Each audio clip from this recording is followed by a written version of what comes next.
Hello, welcome. So today I'm going to have a little talk with this Jason, who is the EVP of Century 21 New Millennium. He's definitely an insider of this market. He's always my role model of communicating and managing, and he knows this market a lot. And I think you come from a family from the real estate, right? Something like that. Yeah. Mom, dad. Yes. Right. So we definitely bring lots of like good values to you guys. And then John is doing like 20 plus years on mortgaging, especially for home, for residential homes, right? Exactly. Yeah. Yeah. So he definitely knows that he sees that markets go up and down, and he knows that what is the background and what is the reason. So it is really a good point for him to give us a prediction for the next year.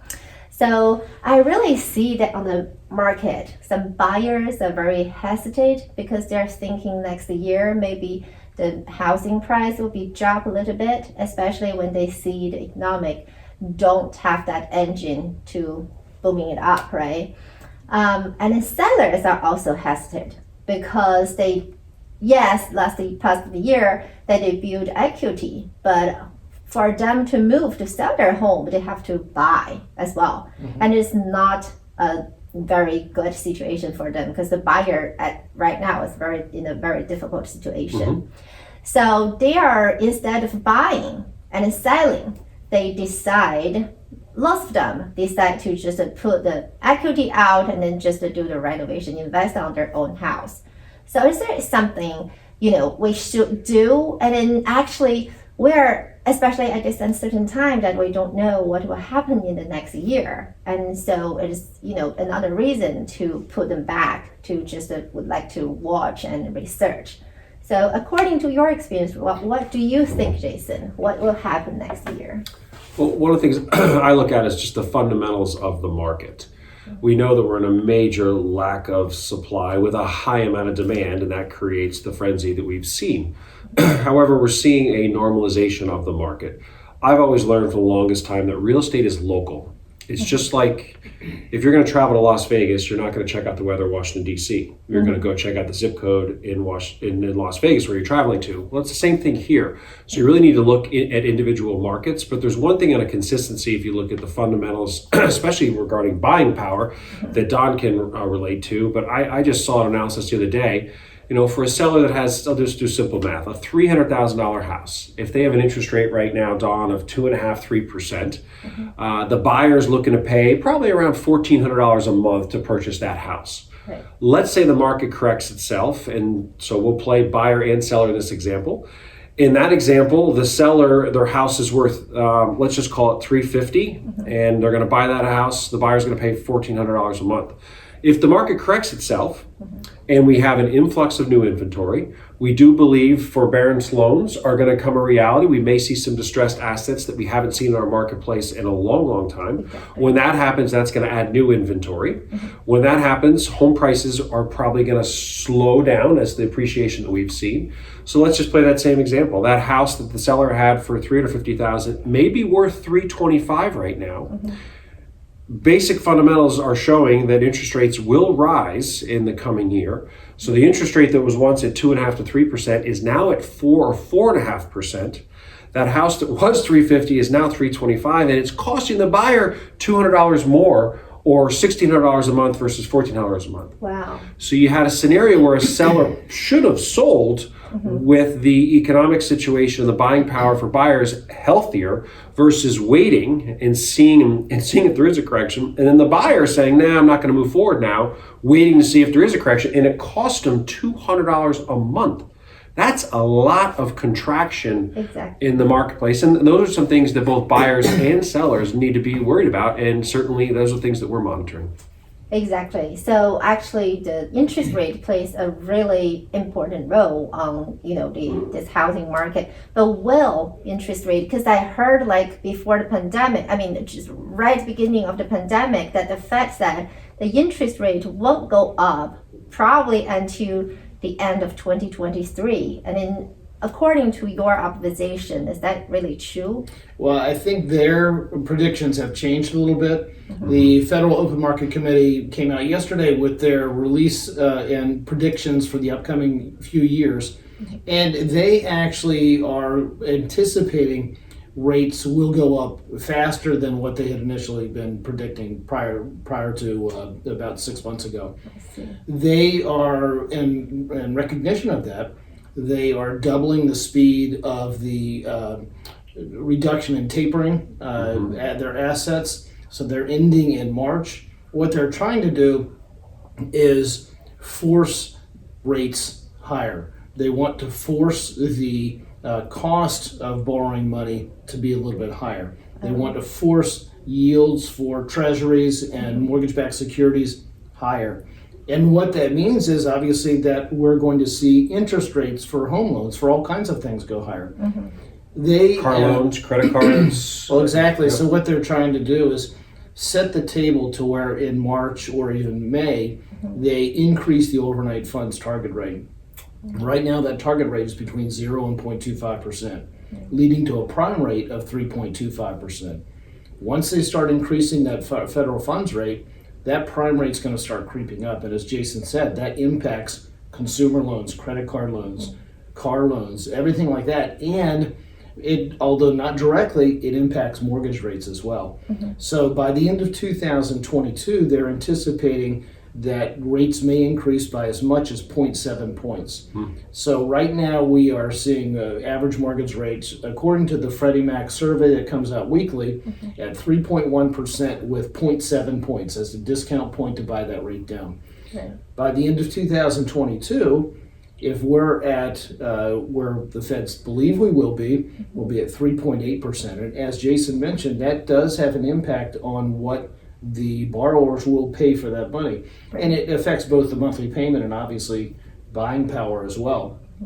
So what we're looking at, to kind of follow up on what Jason mentioned, I ran a couple of scenarios based on a $100,000 loan. At 3.1%, we're looking at a principal and interest payment of $427. So if we wait, though, till the end of 2022 and the Fed's rate predictions are correct, and we're at 3.8%, that $100,000 loan would cost $465 a month. So that's $40 a month more just for $100,000, as Jason mentioned. We're talking about a lot more if you're increasing that loan amount. So what that means is that for somebody who would qualify for a $375,000 loan now, we're looking at a debt to income ratio. That's our limit. That's what we look at when we're comparing and trying to evaluate where somebody will be down the road.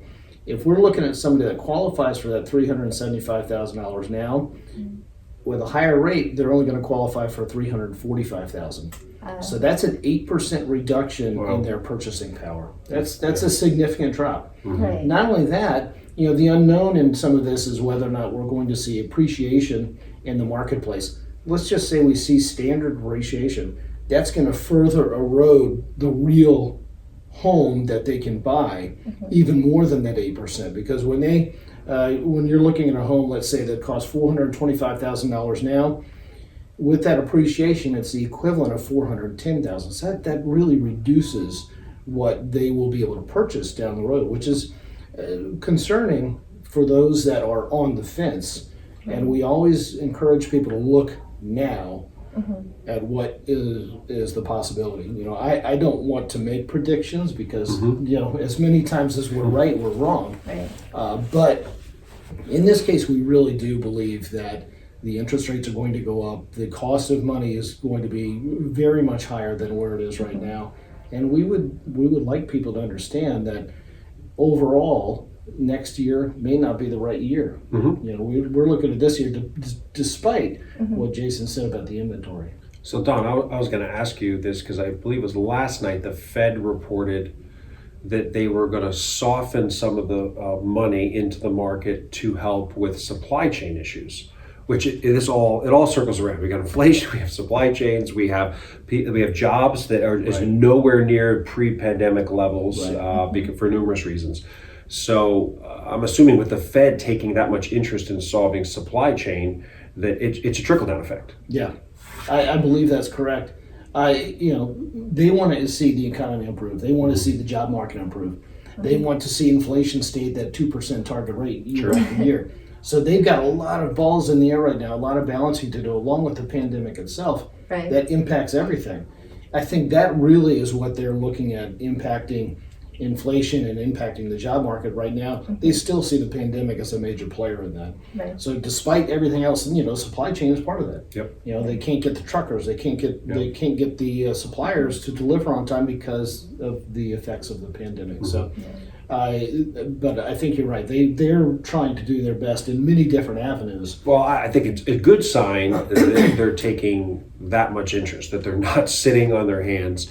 But when they take interest, the markets react. They react, and it's funny because we see the market today, and although we thought, or today and yesterday, although we think what the Fed's delivered was bad news, rates are going to go up. What do we see the market do? We see it go up, right? Yeah. So it's kind of counterintuitive, but I think the market is prescient in a way. They actually they're predicting or anticipating what the Feds are going to predict and kind of building that into the markets prior to the actual delivery of the news. So, Well, the government always say that the inflation is a short term, even though it's already lasted for 1.5 years. And then they said that the supply and demand issue is a short term because of the pandemic. So that the government is really actively to monitor all those data and trying to control those pandemics. So what do you think? Like if the pandemic just disappeared like that, maybe next year somehow, that would be the situation gets better? Is it really was affected by the pandemic, or there are also something? Well, transitory is the word that they use. Exactly. And yes, I think a simple answer, in my opinion, is that if the pandemic ended tomorrow, we would see a recovery, if not a full recovery, a significant recovery. But I think a lot of things have happened in this time. People have discovered that, I'm not sure I want to go back and work at that job that I had. So those markets are disrupted, and maybe forever, we don't know. It depends on what government stimulus continues to come out, how that impacts people's mindsets. Exactly. But I think we're not going to see the inflation that we saw or that we are seeing right now if the pandemic ends. It will take a number of months, if not years, to fully recover, I think, from this once it is truly over. And you know what? We might be in a position where it doesn't end. Sure. It might be the annual, COVID shot, or where we get a cold every year or a flu every year. We hope it's not as impactful to us as a person or to the community at large, but who knows where we're going to be. We just have to stay positive and say, okay, at some point we will overcome, whether it's our mindset or whether it's the physical issues that go along with the pandemic, and move on with life. I really think that we have to do that at some point. I think the best thing that's come out of the pandemic, and there's plenty of negatives, but the positives just from families looking at their lives and looking at their homes and reevaluating, the quality of time. Yeah. I mean, this holiday season is probably one of the first times where families are actually comfortable getting together in 2 years. Yeah. I got chills just saying that. I mean, that's hard to believe. Yeah. You can only capture the love of your family through a camera. Yeah. And so what it has done in real estate has been a blessing in our business. We've seen an incredible uptick, and it's both an activity of people saying, you know what, now's the time I want to buy that investment property, whether it be a second house or a place at the beach or in the mountains. Right. It's allowed people to just get out from what they've wanted to do for years, and it forced them to think about, what ultimately is going to make them happy. Yeah. What are their kids going to have years down the line? And it's also put us in a great position of showcasing the consumer. Real estate's one of the best investments on the planet. Yeah. Period. The end. Yeah. Exactly. It truly is. We're blessed to live here in Washington, D.C., which is just a phenomenal market to invest with, over 20 military installations around the area, and the government right here, and it's historically been a great place to invest. Yeah. So the pandemic has really given real estate a real big awareness. we said 2 years ago that all of a sudden real estate became Main Street. Remember Wall Street was saying it became Main Street. We're a highway right now. And we are the exciting part about the economy. You think about it, real estate between contractors, plumbers, loan officers, realtors. I mean, we almost control a quarter of the GDP. And so that kind of control of the GDP, people are listening and they want to know certainly, where we're headed. So it's an exciting time to be in the business, but discussing the variables that we have to deal with is what is about making us do our job for sure. Jason, you mentioned that I'm a member of a networking group that we get together every week, and obviously there's a real estate agent in there, and the real estate agent really is the engine that drives everything. We have so many contractors. Everybody is waiting for her next referral because it is that important within the organization, the group. And I think to Jason's point, it is such a huge part of what we have in the U.S. right now in terms of economic power, that we have to be cognizant of that. We have to be aware of that.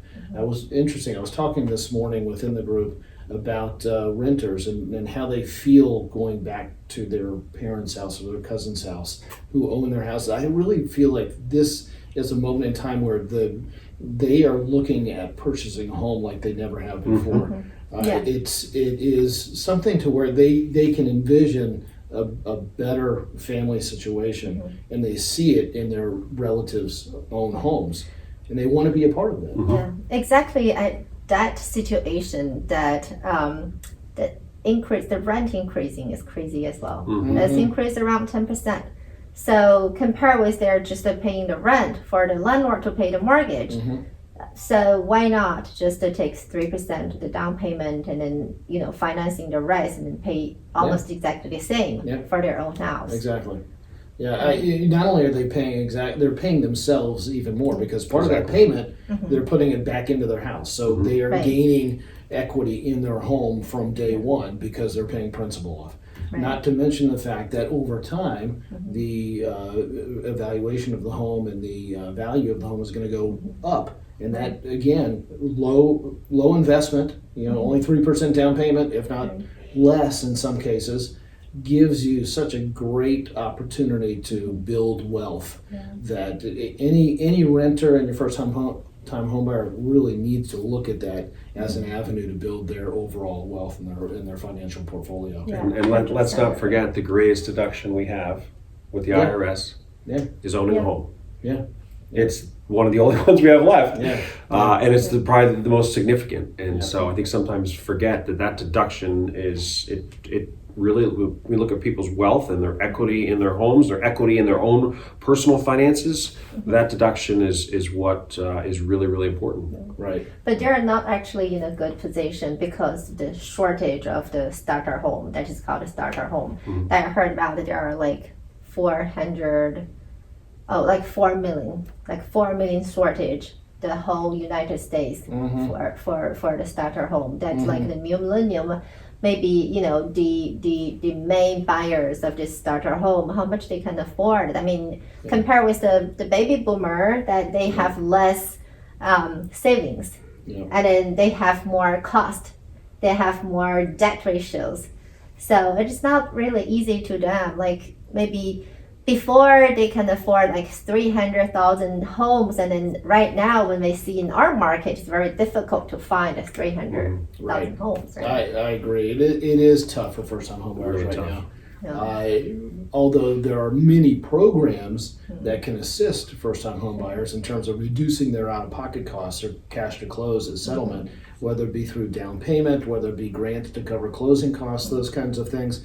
It's finding the property that is the challenge.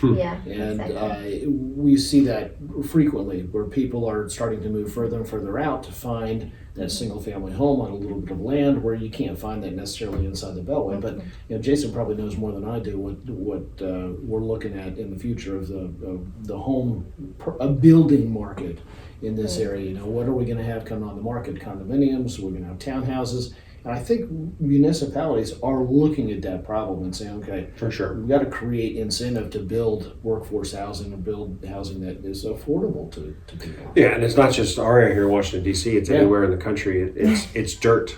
Yeah. And you can, if you did a Google Earth on certain cities, and it's just the expansion continues to go outward and outward. In our immediate area here, I mean, we were just with a large builder a couple weeks ago, and their biggest challenge is dirt.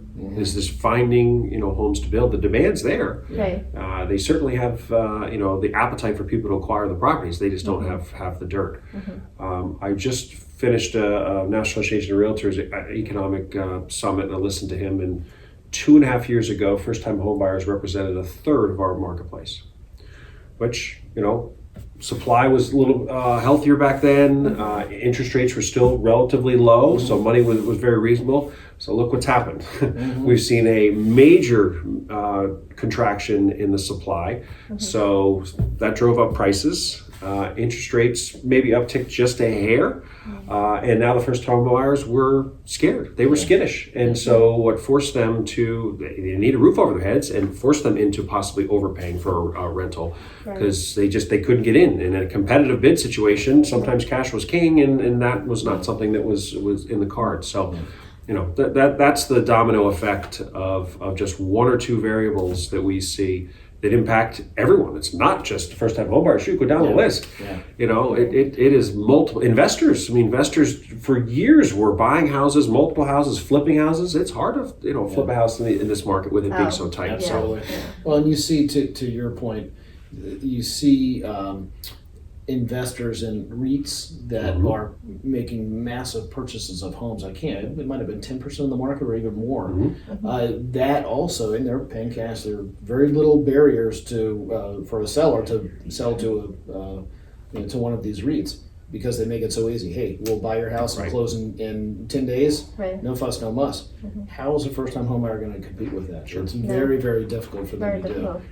And we've got to look at, to a certain degree, how we get around that situation is reducing the inventory available for first-time homebuyers. Even if it was priced right, they may not have the best opportunity, just because the perception is that it's going to be harder for the seller to sell that home to a first-time homebuyer as opposed to a corporate purchaser. And that's just another element of many that are impacting the availability of homes for first-time homebuyers. For the investors, I actually also heard that lots of the big corporations trying to just buy the land and then build the rental community. There are single families, but they just build it for rental. They're not going to sell them, so it's not going to create any inventory. So do you think maybe the coming years, maybe not the next year, but maybe like 5-10 years, that the rental market will be really increased a lot? The rent will be increasing a lot.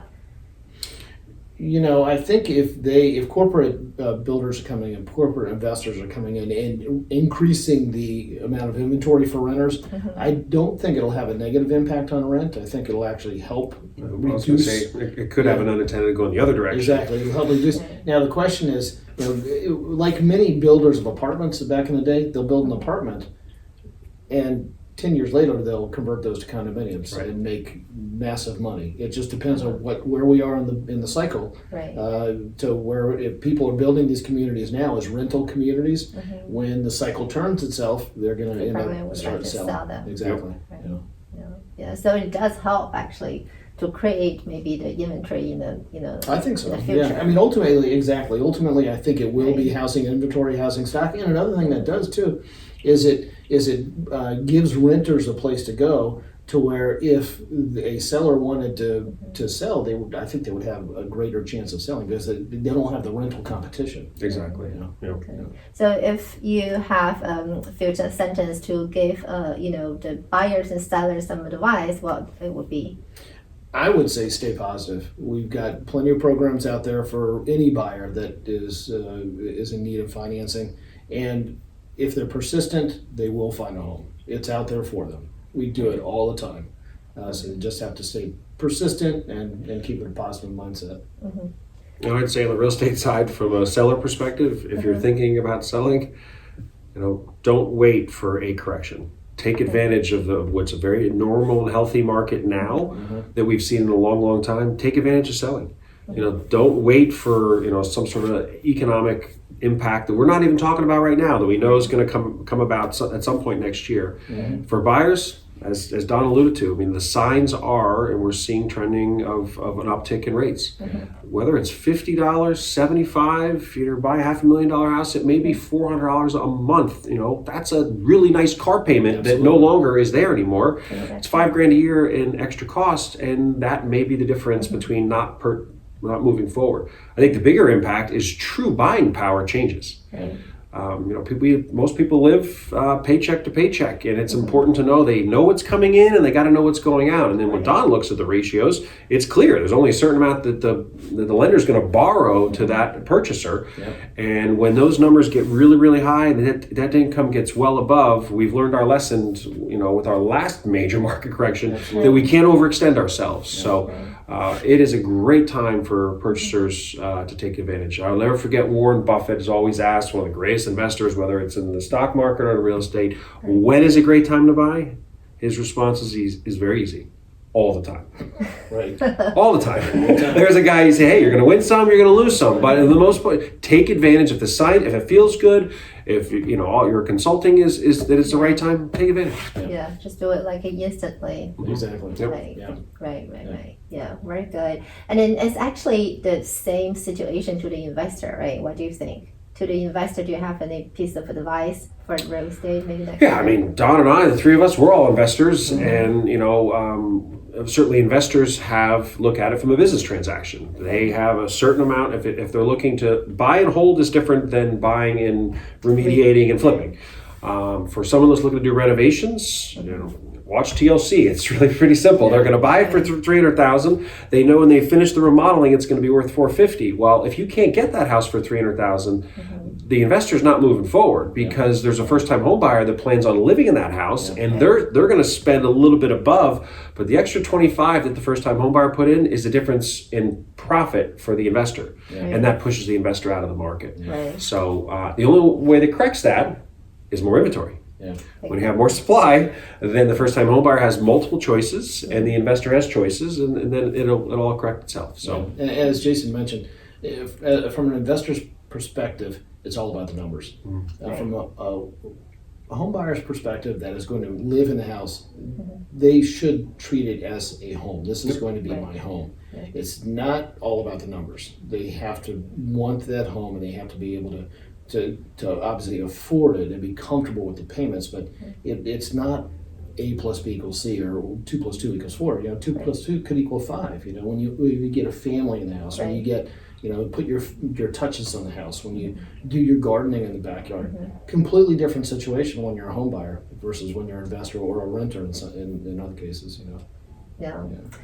Thank you very much for Johnny for this video, and I hope our audience will learn a lot to listen to both of the insiders to talk about the market and what's going on next. So in order to either invest on the real estate or actually just purchase your first home or second home, then that's also very important for you to know what's going on so that you can make the right decision. All right, I hope to see you next time. Bye, everyone. Thank you. Bye.